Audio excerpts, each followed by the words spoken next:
We're going to need some over here because they're going to have to see the screen. So, yeah, somebody in here is fine. Whatever.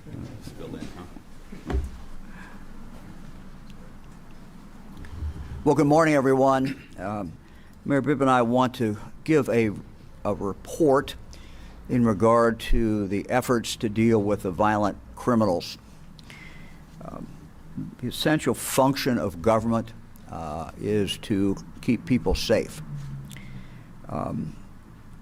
Here in Cleveland, it is really a great team effort, and you're going to hear from a number of speakers here today.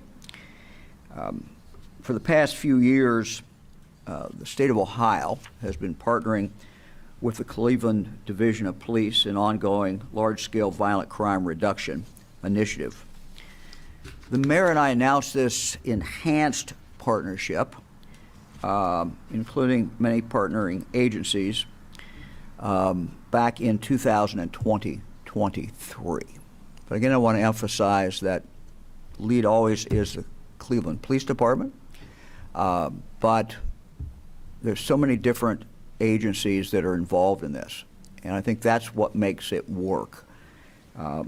Locally, of course, you start with the Cleveland Division of Police, the Cuyahoga County Prosecuting Attorney's Office from the state, the Ohio State Highway Patrol, the Ohio Investigative Unit, the Ohio Narcotics Intelligence Center, the Ohio Adult Parole Authority, which is a division of the Ohio Department of Rehabilitation and Corrections, and certainly our federal partners, the Federal Bureau of Investigation, the U.S. Bureau of Alcohol, Tobacco, Firearms, and Explosives, the U.S. Marshals Service. This morning, we're going to share with you the cumulative results of this work to date. I'll kind of talk at a high level, and then Deputy Chief Jared Shalat will explain more. Just to make it kind of clear, our teams don't blanket the entire city looking for everyone that they can arrest. This is a targeted operation. And as you'll see from the data that we will show in a few minutes, what every police officer knows is the truth, and that is that it's a relatively small number of even the criminals that commit the vast majority of violent crime. And so the efforts always are to go after the violent offenders, the violent repeat offenders. These are data-driven, focused operations where the most violent offenders are the ones who are targeted. We're surging into the areas where people are legally carrying guns and firing them in the streets, the areas where people are being carjacked, the areas where people are getting killed. Let me start with a case example to help everyone understand how these partnerships work. What you're going to see is the Ohio State Highway Patrol and the Cleveland Police Department try to stop a car without a license plate. The car takes off, and the patrol's aviation unit takes over from there. You'll take a look at the screen. He's still running wrong direction of travel, Woodland, passing 84th eastbound at this time. You can back off, Chopper does have it. And he is going to go through, he's jumping up on this sidewalk. He's actually caught up in traffic here, stand by. Driver's door's open, looking for a foot bail here. We got 2 out on foot as attempted carjacking. They're walking up to a Cadillac SUV right now, trying to break in. Might be a firearm.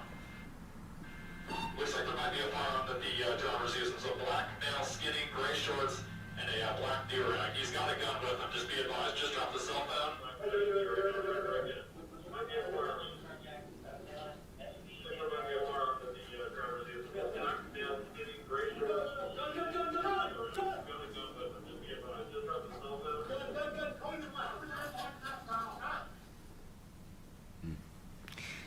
Well, that's certainly terrifying.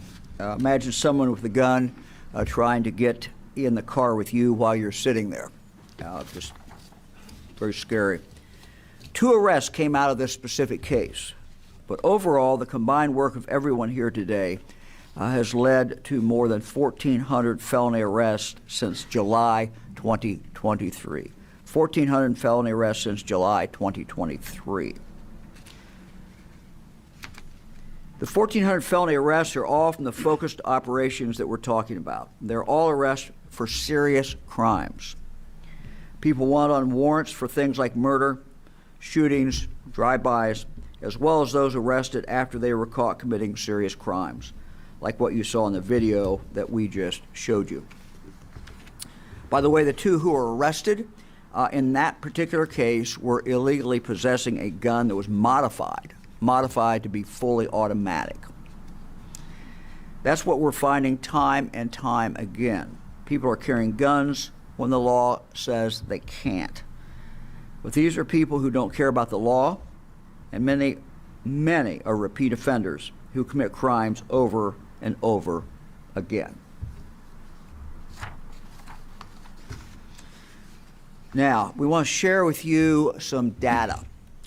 This is newly compiled data from the Ohio Department of Public Safety, spanning a period from 1974 to 2023.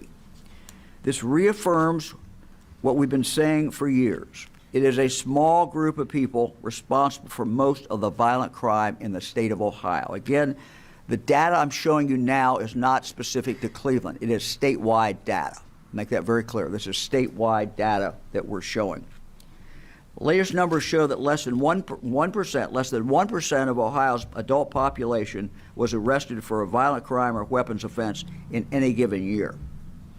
Most of them are repeat offenders.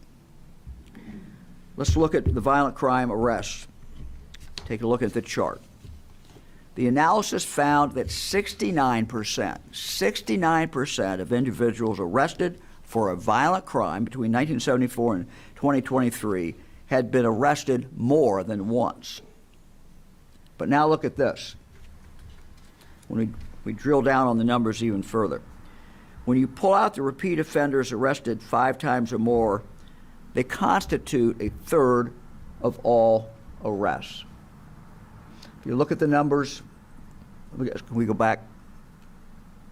So if you look at the statewide numbers, these are violent crimes, people arrested for violent crimes.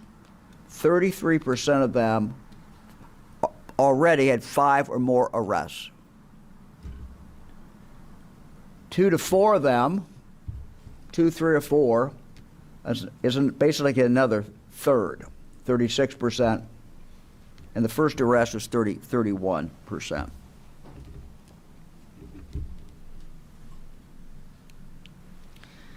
Let's look at the weapon issue. These are people arrested specifically on weapons charges between 1974 and 2023, 74 to 23. When we're looking just at weapon offenses, 80% of people arrested are repeat offenders. 81% of people arrested are repeat offenders. They've been arrested 2 times or more. Now, when we go down even further, let's look at those arrested 5 times or more. If you take a look at that, 5 times or more, half of them were arrested 5 times or more. These to me are shocking figures, but of no surprise, frankly, to anybody in law enforcement up here who deal with this every single day. Weapons offenses, the same as violent offenses, time and time again, it's the same people. 50% of all people arrested on weapons charges over the last 49 years were repeat offenders who had been arrested at least 5 times, and sometimes many more than that. This leads into the next major data point, which is related to firearms. Since the launch of this partnership in 2023, the local, state, and federal teams, again, I'll emphasize the cooperative nature of all of this, everyone working together. And I just came from a briefing, about an hour's briefing, talking about how that combined effort is making all the difference in the world. So this partnership between the local, state, and federal teams these teams have confiscated more than 1,000 guns since 2023, 1,000 guns that were in the hands of those who were prohibited by law from carrying them. These are all guns that are now off the streets and can't be used to hurt anyone ever again. Now let me give you some examples of guns seized by our Ohio Investigative Unit during missions with Cleveland Police Department. The Ohio Investigation Unit enforces Ohio's liquor laws and can make arrests anywhere that liquor is sold. These 3 guns were seized from a convicted violent offender this year at a Cleveland gas station. Because of his previous record, the suspect was prohibited from carrying a weapon, yet he had 3. What's great about ballistic evidence is the shell casings can be run through the National Integrated Ballistic Information Network, or NIBIN, to be compared to casings from guns used during other crimes. In this case, NIBIN connected the large firearm in the photo to a murder that happened just 5 days earlier. That connection is considered new evidence that law enforcement can use in their investigation into that earlier homicide. Another case. This is one of 3 guns that were confiscated from 3 juveniles at a Cleveland liquor store. Obviously, kids are not allowed to possess guns, nor are they allowed to buy liquor. This gun was linked through NIBIN to several shootings in the Cleveland area, including a homicide. Charges have been filed in both of these cases, and the investigation remains ongoing.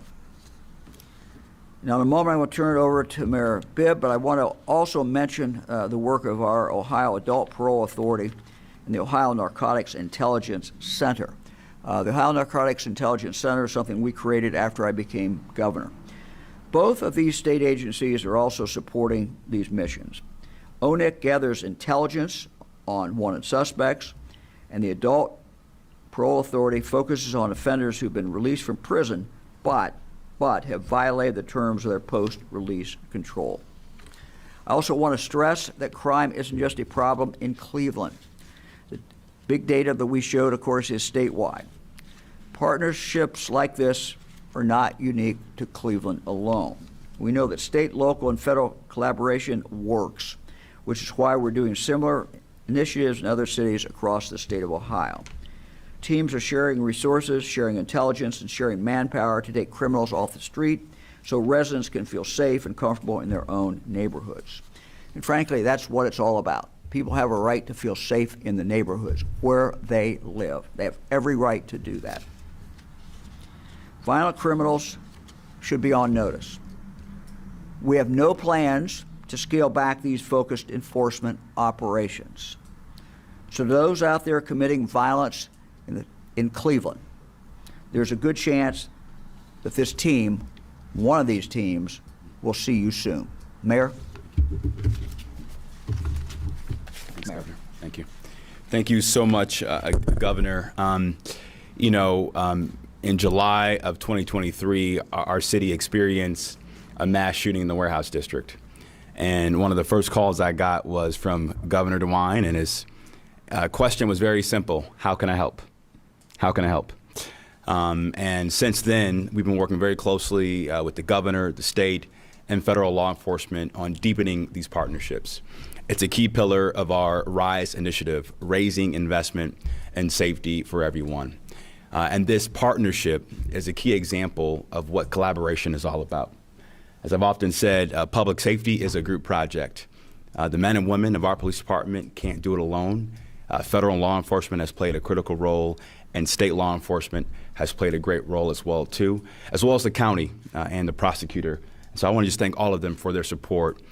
Because of this partnership, because of this intentional collaboration, we've gotten thousands of illegal guns off our streets. We've made hundreds of felony arrests. We've beefed up traffic enforcement in hotspots across the city. And so I want the residents of Cleveland to know that we are not going to spare any expense to keep our city safe. And you have thoughtful partners from the governor to federal law enforcement to county law enforcement, all working together to make sure Cleveland can be a safer city for the hardworking residents of our community. And I want to have Deputy Chief Slott talk more about this partnership and our plans for the rest of the year. Deputy Chief. Thank you, Mayor. First, I just want to express Chief Todd's apologies. Unfortunately, it's cold and flu season, and it gets the best of us sometimes, so I'm here on her behalf. First, I would like to start by thanking Governor DeWine, Mayor Bibb, for their continued support as we work collaboratively to make our city safer. The partnerships we have built are not occasional, they're not symbolic. They're active, ongoing, and mission-driven. Enforcing the law in our community is complex work. The men and women involved in our violent crime initiatives face challenging and often dangerous investigations. Our partnerships with federal, state, and local agencies, along with access to advanced technology and shared resources, have been critical in driving results we share today.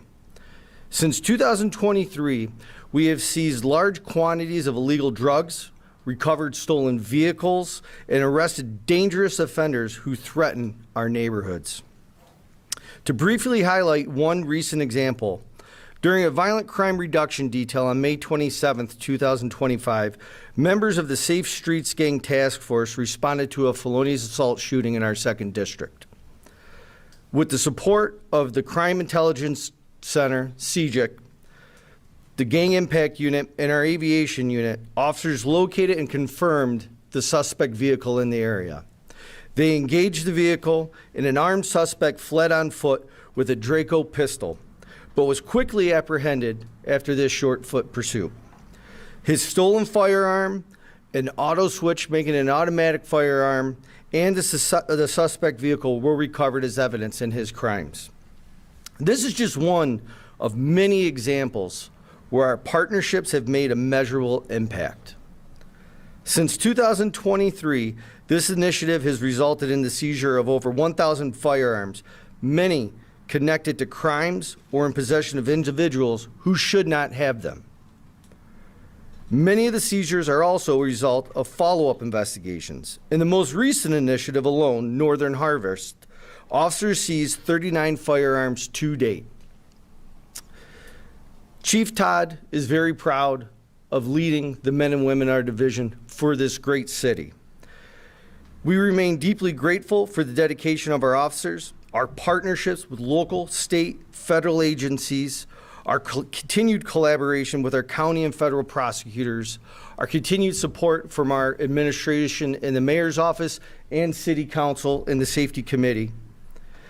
And I also want to thank our media partners. Thank you for continuing supporting us and driving home our message of a unified front in law enforcement and violent crime reduction.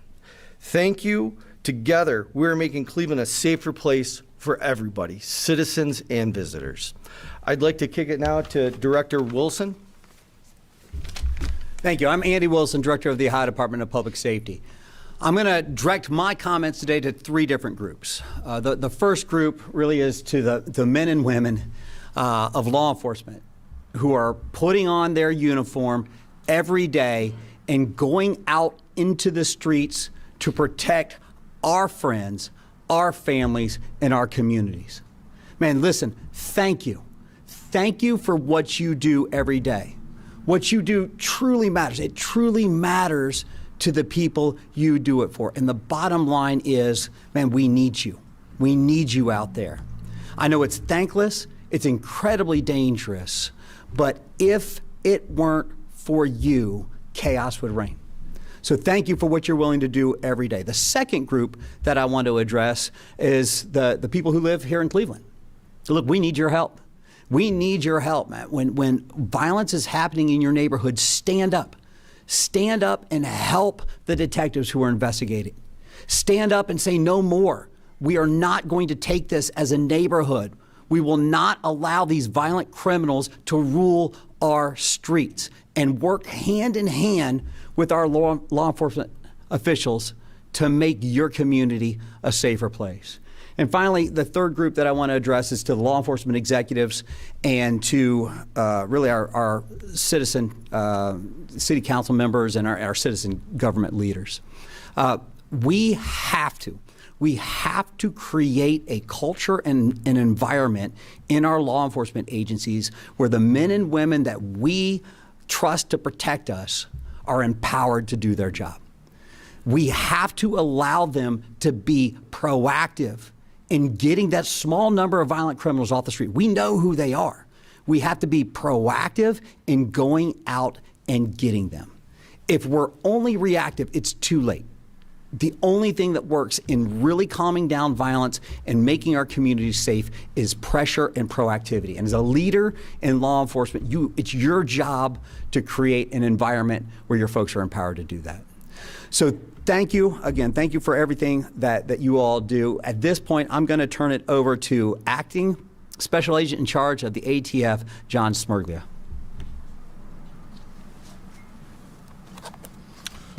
Good morning. I just want to start out and thank the governor, thank the mayor, thank you for bringing us together to fight violent crime here in the city of Cleveland. As you've heard in Cleveland, we've utilized intelligence, investigation, and partnership to attack violence at its core. The Bureau of Alcohol, Tobacco, Firearms, and Explosives has a unique role in helping lead the fight against violent crime. Here in Cleveland, we are on the forefront of utilizing new strategies to stop violence. Our Northeast Ohio Crime Gun Intelligence Center, or CGIC, which opened just over a year ago, has been on the leading edge of innovation by first being located within an OCDF strike force and now to be the HSTF, or Homeland Security Task Force. This CGIC was developed as a result of the partnerships and leadership of the men and women you see here today. And I want to thank each one of the people here today for their support, because it would not be here without them. The CGIC equips investigators with specialized ATF resources such as NIBIN correlations, firearms tracing, and shooting link analysis, to name just a few. These tools help investigators connect the dots. We also utilize technology, real-time analysis, firearm experts, and analytics from our intelligence analysts. This collaborative approach, and I emphasize collaborative, because the Northeast Ohio CGIC is not only run by ATF personnel, but by state and local personnel from various agencies, to include, for example, the Ohio Investigative Unit, Bureau of Criminal Investigation, the Cleveland Division of Police. It is a collaboration which enables investigators to quickly identify suspects and take action to prevent further violence. Now, just to give you a couple quick stats, for October 2025, which is encompassed in this violent crime initiative that we're talking about today, there were a total of 560 acquisitions in Cuyahoga County. That includes casings and firearms. As a result of these acquisitions, there were 85 leads provided to investigators to go out and try and solve. And there were a total of 341 firearms test fired for purposes of NIBIN entry. If you think about that number, it's significant. That's 341 firearms that are going somewhere they're not supposed to, or used in something they're not supposed to be. And this group is making a difference by taking those off the street. I'm proud to stand here with our partners in an effort to keep Cleveland safe, and there is one clear message. Violence has no place in our city. We will not tolerate it, and together, we will be together to build a stronger, better Cleveland. And now, I'd like to turn it over to Special Agent in charge of the Federal Bureau of Investigations, Gregory Nelson.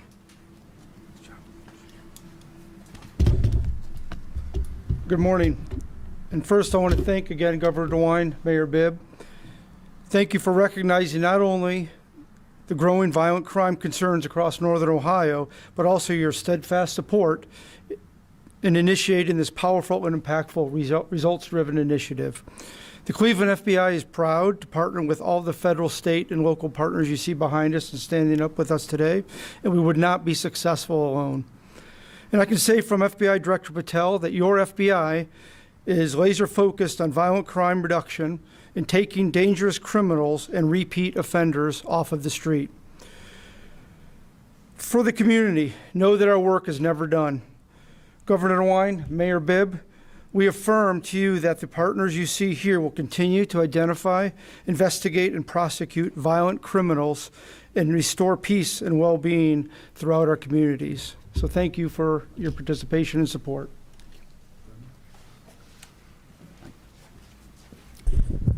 Good morning. First of all, I'd like to thank the governor for all of his support over these last 7 years in office, as well as Mayor Bibb. To the Cleveland media that is here, when you see that video, probably doesn't come as a surprise, because it's the kind of thing that we see far too often within our community: violent, senseless crime. And I just want to thank, as everybody in this room knows, Cuyahoga County is a very unusual animal. We have 60-plus communities. We have 90-plus law enforcement agencies that work hand in hand. And I want to thank all of our partners for helping us, along with the leadership of both Governor DeWine and Mayor Bibb, to try to bring this problem to a close. And again, I just want to thank them. We all see what goes on in our community, and it's only through partnership and our community at large that we can put this nonsense to an end. We see it far too often. And again, it's about people getting involved. And I want to thank all of our law enforcement partners. I want to give a shout out to Judge Oliver. Please end the consent decree and let the Cleveland police be police. And again, I just want to thank everyone for being here, and we will continue to work hard to keep our community safe. Thank you. All right, we're happy to take any questions. Governor DeWine, Cuyahoga County Sheriff's Department has been patrolling Cleveland streets since 2023. There have been three deaths, out of chases, out of traffic violations with those deputies involved. Had you been made aware of these chases, and should Cuyahoga County Sheriff's Department continue patrolling the streets? They were brought in, Mayor Bibb said about the mass shooting, they were brought in shortly after that. Well, first of all, yes, I'm aware of that. The decision whether the sheriff is in the city is not my decision. That's the city's decision. That's the county's decision. I do have thoughts in general, not in specific, because every chase is fact specific. We have to be careful. And there's protocols. There's a standard protocol that's accepted in law enforcement. Whatever that protocol is, I think should be followed. We have a statewide protocol. It's not binding on anybody, but it is best practices. And I would just say, if you're dealing with a high-speed chase, following that correct protocol, I think, is important. Now, the situation you saw here did not involve that. And the reason was that we were able to have a Ohio State Highway Patrol helicopter in the air. Now, we don't have enough helicopters to be up in the air in Cleveland every single day or any place else. So I don't want to mislead anybody and say we've always got a helicopter up there, but when we do have a helicopter up there, that's the advantage of it. That helicopter can just follow that car, be right on that car. I've been up in these helicopters. I've done it here in Cleveland, and it's amazing what you can see through that camera. I mean, you can just go right down on that person. So it's a very, very effective tool to catch the guy and to catch the individual without a high-speed chase. So. The evidence that you showed us today, a preponderance of the folks committing these crimes, a small group that everybody has alluded to, are repeat offenders. It appears that the police are doing their job, getting a few people off the street. Citizens are helping, and then why are these people back on the street if they are repeat offenders? Why are they being let back out to prey in the community again? Well, I think that's the question, frankly. I think that's the question that the citizens of Cleveland, the citizens of Ohio, always need to ask. If someone is a repeat offender time after time after time, why are they still out? I think that's always a question. Our criminal justice system depends on a lot of players. It depends on people who are up here. You know, you got to have the police do their job. You got the prosecutors do their job. You got the courts do their job as well. So again, I would just, you know, urge our courts. I don't want to make any blanket comments. I have a great deal of respect for our judges, but you know, each case has to be looked at, and I think that we all have an obligation to make sure those in the criminal justice system have an obligation to make sure the judge knows what that record is of that individual before the judge sets bond and before the judge makes a decision, maybe in sentencing. You know, giving the judge all the facts is important.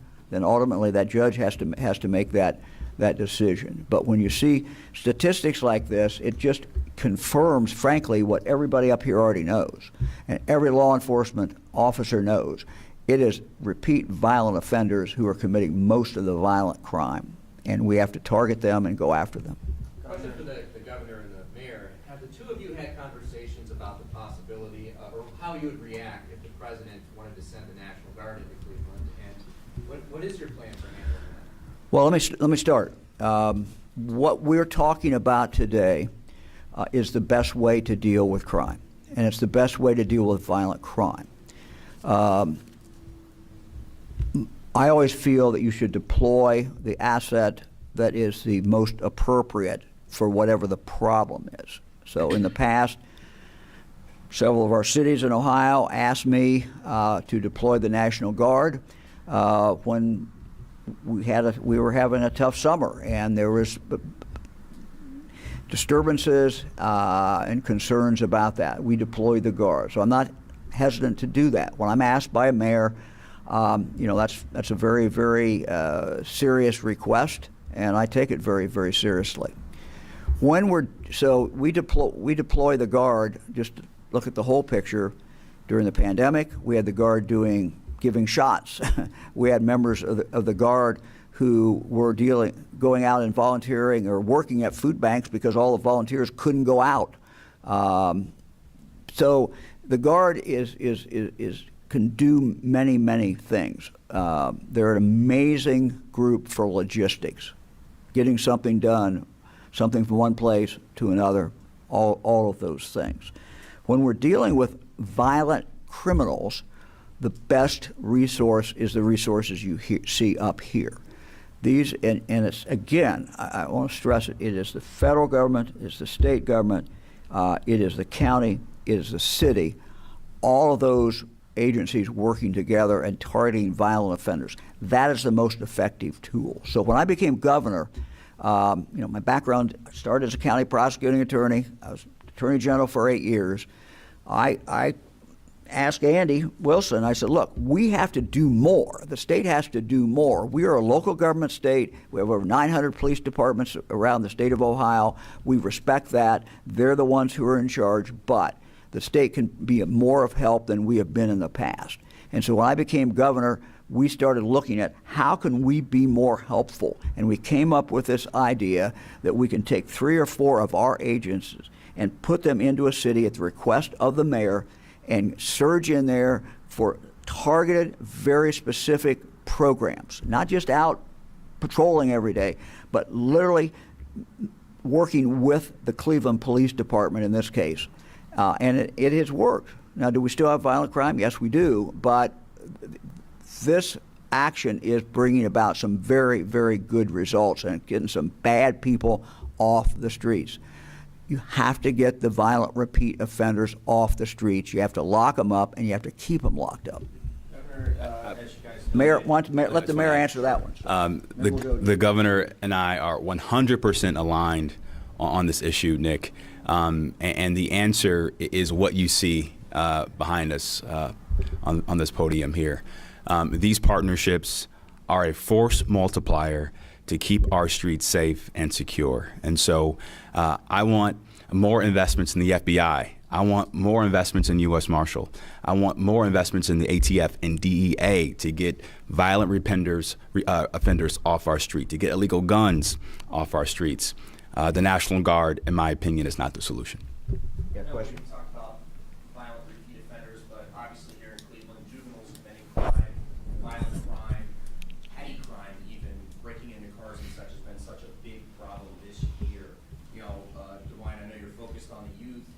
you love to make sure that, you know, they're set up for success, but often these kids are turning to the streets into crime. How do we stop this from happening? Yeah, well, there's no easy answer to that. If there was, all of us would have dealt with it by now. Let me just say this: what we see in Cleveland is not unique. We're seeing it in cities across the state and cities across the country. Law enforcement will tell you when you talk to them, and prosecutors will tell you that the violent offenders are getting younger and younger. It's a tragic thing. It's a very scary thing. The victims are generally also juveniles. So you have a 16-year-old killed by a 17-year-old, a 15-year-old killed by a 17-year-old. So look, we have to deal with this from a law enforcement point of view. We have to go after them. We have to lock them up. We also, at the same time, obviously have to do other things to provide better education, focus on education. We got to focus on reading. We got to, all of these things we have to do. We have to make sure that young people have boys club, girls club. They have something to do after school, et cetera. You have to do all the above, and so it's not this way or that way. You have to do it all, and have to also accept, though, that even when you're trying to do it all, that there's still some that you're still seeing 15, 16, 17-year-olds, and sometimes as low as 12 or 13. So yes, it is. We're in a different period of time in our history, and that's not a good situation. Governor, what would you be willing to do at the state level to keep guns out of people's hands in the first place? There's so many guns being taken off the streets. He mentioned young criminals. Thank you for the question. Mm-hmm. Thank you for the question. We have a law in the state of Ohio, as most states do, and the federal government does, and it says that certain people are not allowed to have guns. So if you're convicted of a violent offense in the state of Ohio, you lose your right, your constitutional right, to have a gun. You don't have that right anymore. The federal government also has a similar law. The difference between the federal government's law and the state law is the federal government has some teeth in it. It is much tougher. If you are found in possession of a gun and you're charged by the U.S. attorney and taken into federal court, you can spend a long time in prison. In Ohio, we do not have that tough a law. So the legislature can change that.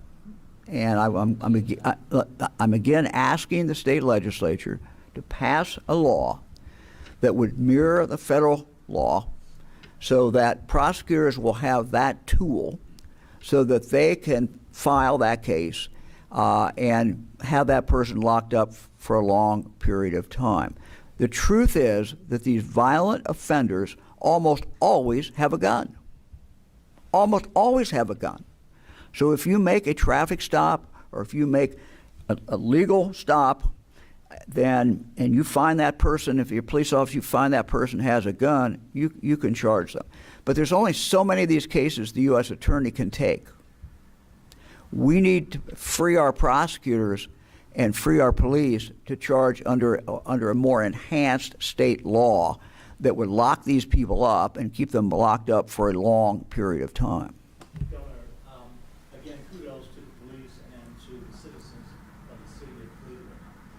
You talked about 1,000 guns having been taken off the streets here in Cleveland recently, over the last years or so. What's happening to those guns? I hear that those guns are finding their ways back on the streets. I've been covering use of this for 35 years. I used to cover going over to LTV steel and watching them being melted down so they could not be used again. What's happening to Yeah, I'm going to ask the assistant chief to take that one or somebody in law enforcement to take it. Give us something to finish. That's a very good question, sir, and I appreciate you asking it. We currently, we are not releasing these guns that are involved with the crimes unless ordered to by the court. We have them in our evidence, and we are working through the process of destroying them through multiple ways, whether it's going to the steel mill, whether it's grinding them and destructing them so they cannot be operable anymore. But as far as the guns that we seize with these, once they're released from the courts and we get signed off from the judge, we do destroy the firearms.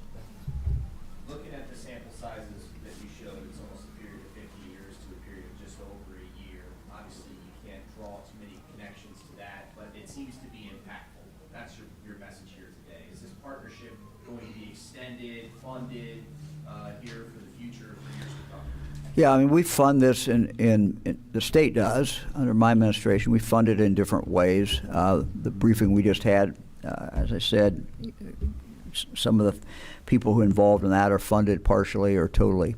It takes a cooperative effort, but it takes everybody on board. And so, we're going to continue, as long as I'm governor, we're going to continue to do that. State's going to try to play its role. The local county will, the city will, and the federal government will. Everybody has to be on board. Speaking of that, this is your last term. What's going to happen when you have? Thank you for reminding me that. What happens next? Is this going to continue?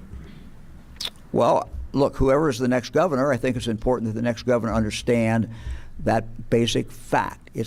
You have to go after the repeat violent offenders, and you have to lock them up, and you have to keep them locked up. It is really simple to say. Sometimes it's not as easy to carry out.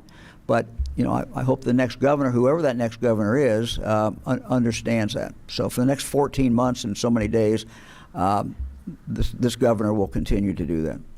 Question for the mayor. You're making a switch from ShotSpotter to Flock Safety. Could you explain why that switch and what your take was on the ShotSpotter study? Yeah, well, I believe this gunshot detection technology is paramount to the work we're doing to keep our streets safe in Cleveland.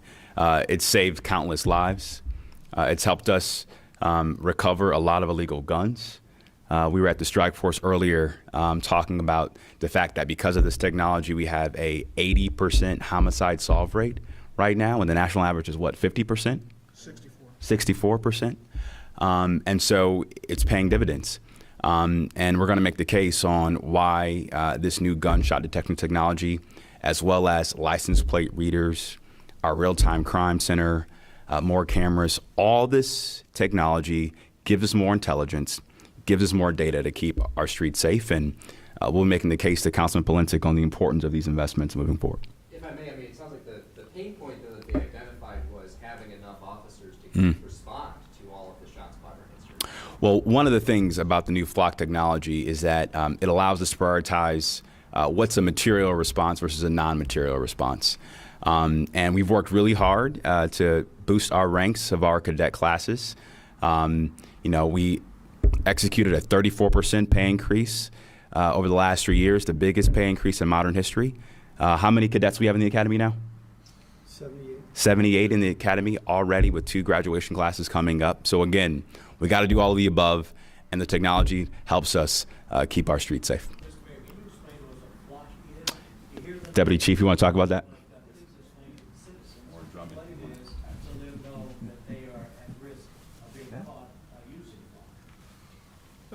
Thanks, Harry. It's a good question. Flock, obviously, is a company that we're contracting with right now to bring their technology in. We currently have Flock cameras up in the city of Cleveland, throughout the city of Cleveland.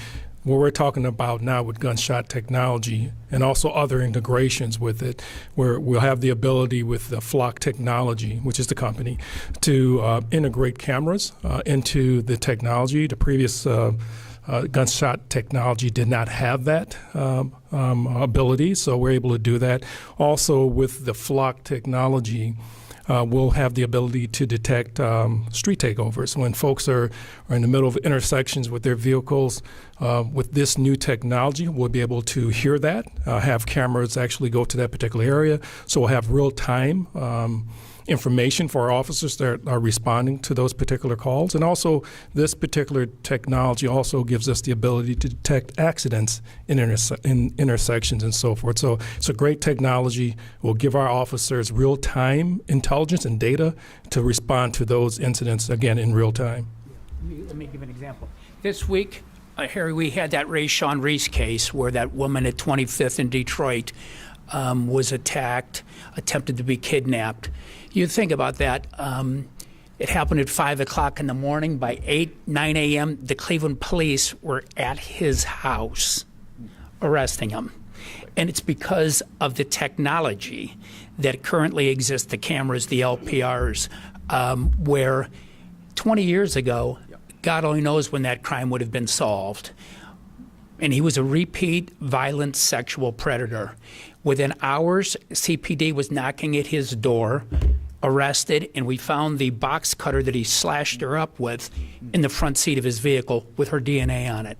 So it is that type of technology. We had a similar one on Lakewood Heights Boulevard a few years ago. There was a violent homicide.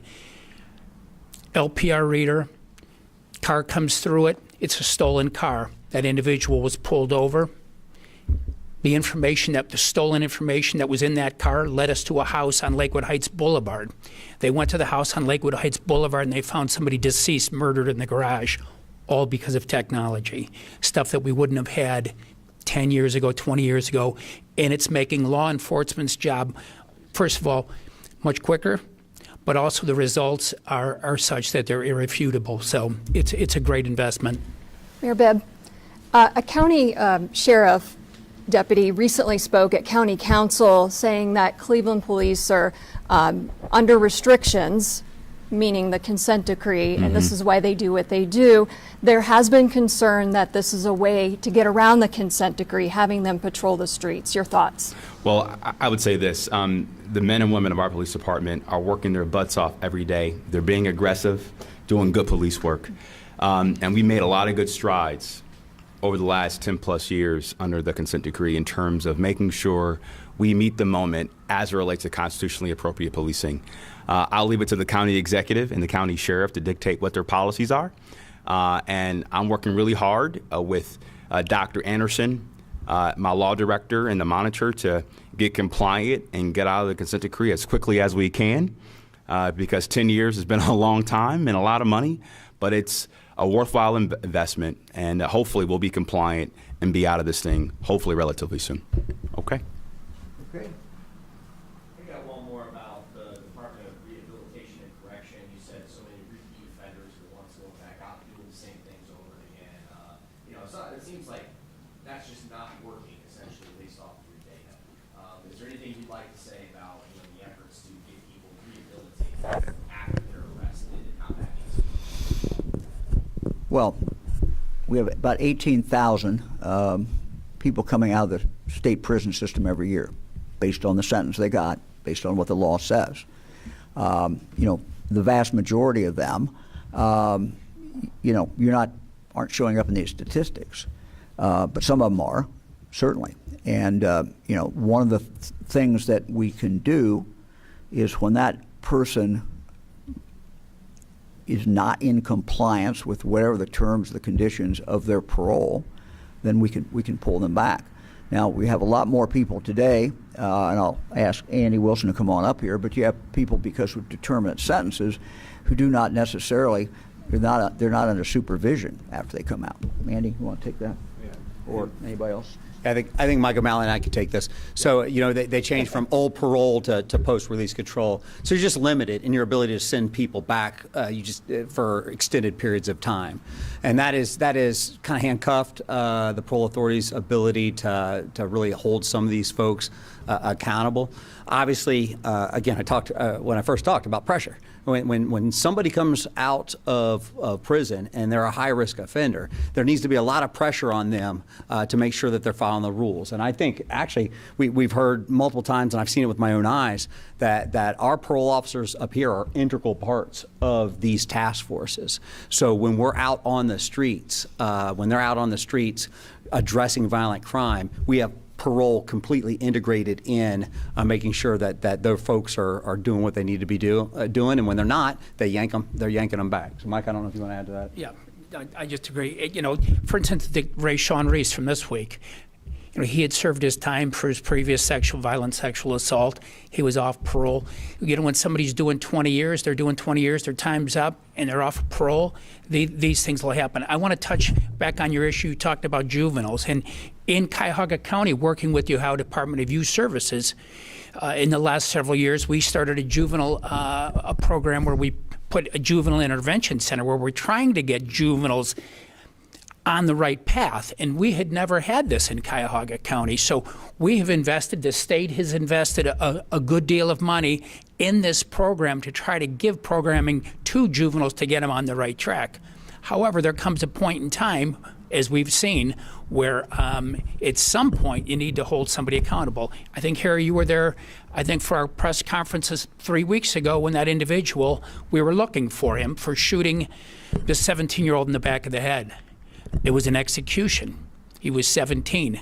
I don't believe that kid, I don't think he even had a prior record, but we are trying to work with juveniles, but at some point, the crimes they commit dictate that they need to be removed from society for the sake of the rest of us. And, you know, I sat with the mother of that 17-year-old who was executed, and she'll never get over it, nor can any parent ever get over something like that.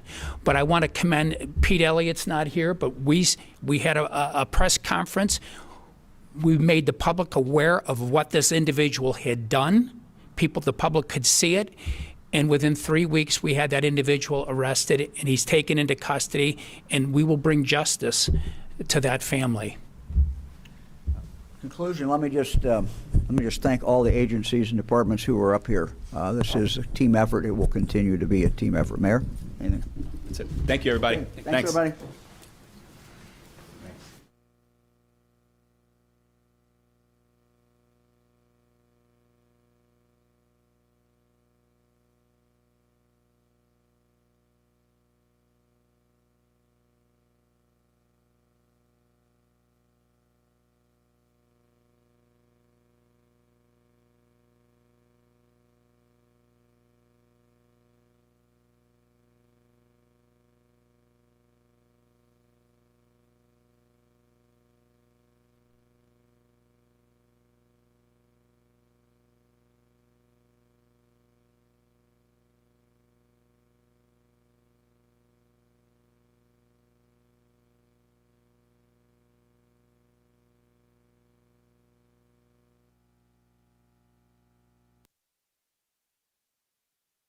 What a pleasure.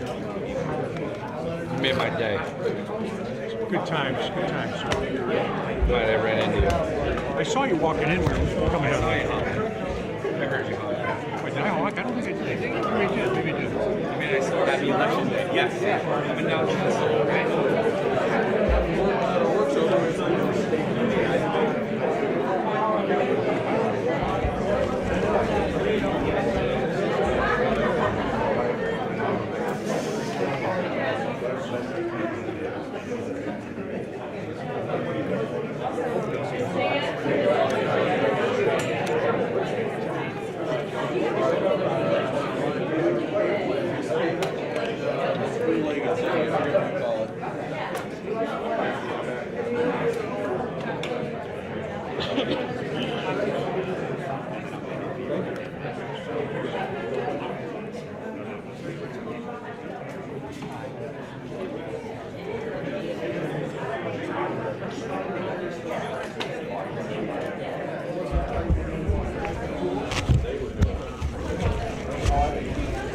tell everybody hello.